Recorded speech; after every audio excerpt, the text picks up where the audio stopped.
I suppose the easiest thing for me to do is talk about my childhood, growing up, what I went through as a person. You see, I've probably done so much more that you've not done. Not necessarily it's good, but you know, I've got drunk, I've had fights, you know, I've done drugs, I've been arrested.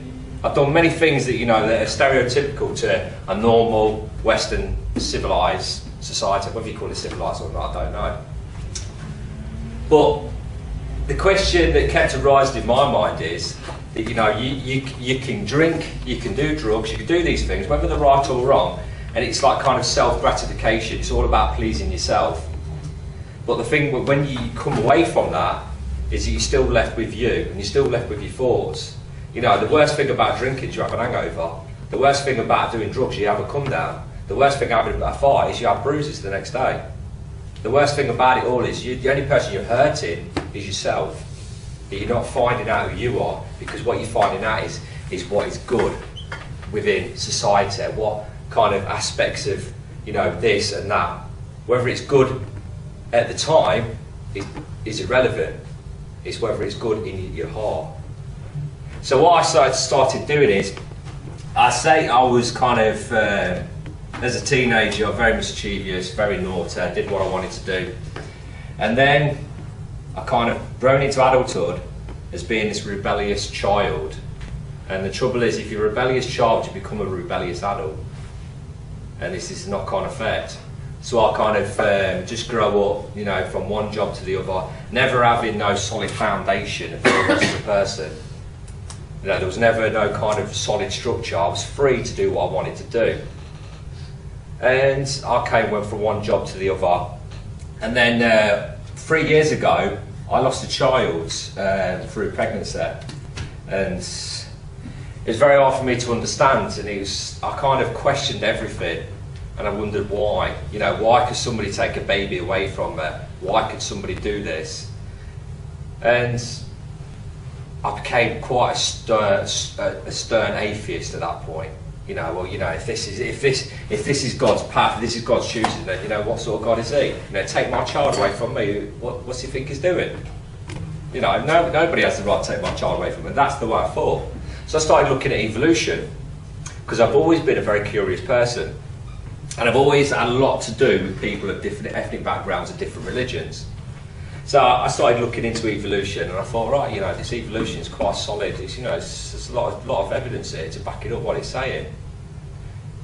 But then you look at evolution, and all of a sudden you've got this gerbil. The next thing you've got a monkey. Where's the bit in the middle? Where's the bit that connects it? So then I started questioning that. I thought, well, no, that can't be right, because how can you have one thing to another thing? There's got to be this transition. You can't have just a gerbil, a monkey, a man. There's got to be a transition between them all. So then I started looking at religion. Like I say, very curious. I wanted to know. You know, brother Khalid here, that I've known him for 4 years, and he left a major impact on my life. You know, after speaking to him and how he humbled me. I thought, you know, what's he got that I ain't got? You know, why is he always smiling?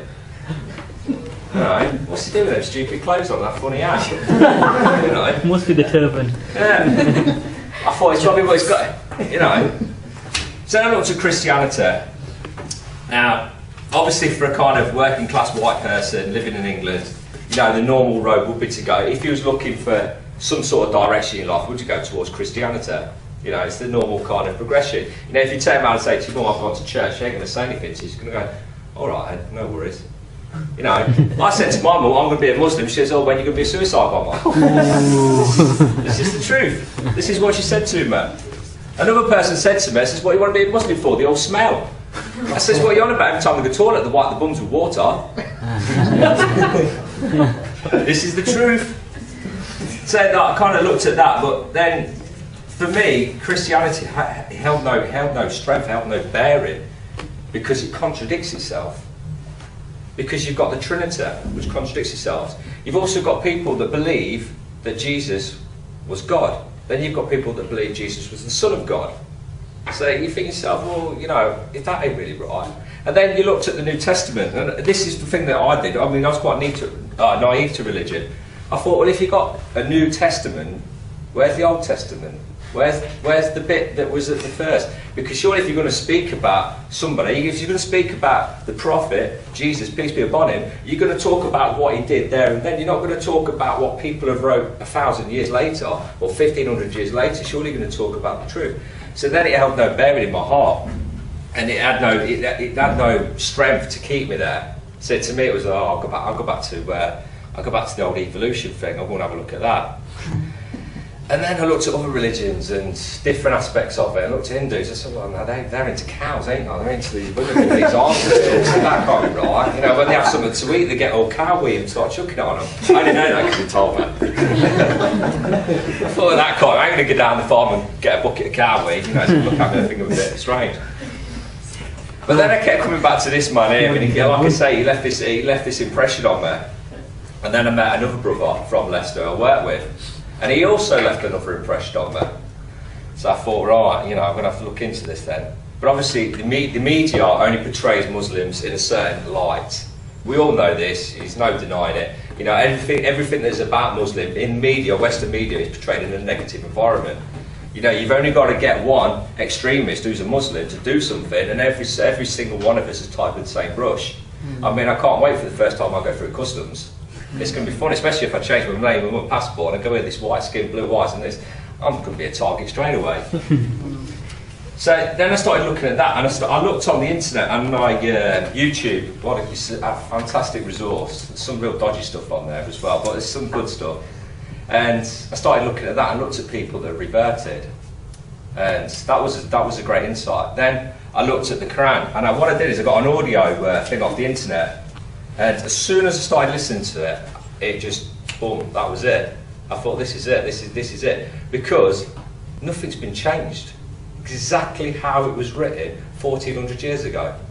There's no alterations. There's nothing in it that can be looked upon and you can turn around and say, well, you know, you can kind of contradict it. There's no contradiction in the Quran. There is nothing in there that can possibly ever be contradicted. So that to me was like the big turning point. And then I read about the Prophet Muhammad, peace be upon him, and wow, that's all I could say at the time. I was like, wow, this man's amazing, you know. His achievements, and you know, from one person to be able to do what he did, and through him and his companions to spread the word the way they did, in the situation and under the light of the you know, the kind of, you know, everybody who wasn't Muslim at the time hated them, and they hated him. You know, they wanted to destroy him, they wanted to get rid of him, and he carried on, and he did everything through peace, and did everything through love. And I looked at that and I thought, well, you know, this is a total contradiction to what I've been reading. You know, I thought it was all like kind of Arabs, you know, living in the desert. You know, if anybody that weren't Arab, they killed them. So yeah, that was kind of the reasoning behind becoming a Muslim. But I didn't want to become a Muslim straight away because, you know, there's this aspect of, you know, there's this white person, you know, he's living there, all of a sudden he's got to change his lifestyle, he's got to change the people he associates with, he's got to kind of change everything about his life. So I did it slow by slow, I did it bit by bit, and I wanted to know and I wanted to understand everything there was to understand. But obviously, you know, to understand everything there is to do with Islam, you're going to be here for probably 300, 400 years. You know, it's just, the subject is huge. But it's to understand it within your heart, and it's to feel it in your heart. And I think this is what a lot of people forget. For me, being a Muslim is about what I feel in my heart and what I feel and who I want to be as a person. You know, and I think a lot of people, and this is no disrespect to people that are born Muslim, sometimes a lot of Muslims forget what it is to be a Muslim. SubhanAllah. They're Muslim by name, they're not Muslim by nature. You know, for me, I've chose to do this. I've chose to accept. I've chose to be this person. And I think a lot of people need to reflect. And I mean, the things that have saddened me a little bit is there's a lot of segregation. There's a lot of, you know, there's like, for instance, in Loughborough, it's a Bangladeshi mosque. Now I know people in Loughborough that won't go to that mosque because it is a Bangladeshi mosque. And that's sad. You know, why? I was in the mosque the other day. There was me. There was 3 white people in there. There was a convert from about 12 years ago. There was a convert from 6 months ago. There was me. There was a guy from France. There was a guy from Somalia, so he was black, there was some Asian guys there, there was some Arabic guys there. You know, that's the most multicultural thing you can ever see. What other faith on the planet will you see that? You won't see it anywhere. And the love and the connection, the bond is the same. It's irrelevant of where you come from. It's irrelevant of who you are. The relevance is in what you believe.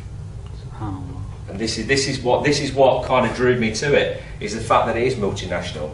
It is multi everything. Everybody comes together, and to be a Muslim, it's about love, and it's a love for everybody, not just a love for a fellow brother or a fellow sister. Love for everybody. You know, we as Muslims have got to show people what it is to be a Muslim, and this is what we don't do. You know, if we show people or non-Muslims that, you know, we're about love, we're about compassion, we're about kindness, we're about looking after people, we're about charity, we're about connecting everything together through love, you know, everybody will see what the beauty of Islam is. And that's what we need to do. And that is why I became Muslim. Can I ask you a question? Of course. Just one question, bro. You said that you met Imam Khalid and that. What was it that struck you to him that obviously you thought, oh, 1 minute? I think it's a sense of humour. It's really bad. Wait till we get in the car. No, I don't know what it is. I mean, I've always been a curious person. I've always wanted to know. Like I say, I mean, I worked in recruitment for years, so I had a lot to do with people from different backgrounds. I had a lot to do with Somalians, Iraqis, people from all over Europe, you know, wartime countries, you know, and the negative impression that you get from people, English people generally, is, you know, what are these people doing? You know, they come and sponge off the state, they come in this, they're doing that. But it's only until you get to know them that you realise there's more to this story than meets the eye. I mean, an example I'll give is I was introduced to this guy from Zimbabwe. Now, he was a Christian, but, you know, to understand somebody why they come to this country, and his story was the most heart-wrenching story I'd ever read. He ran a radio station in Zimbabwe, and it was like an anti-Mugabe radio station.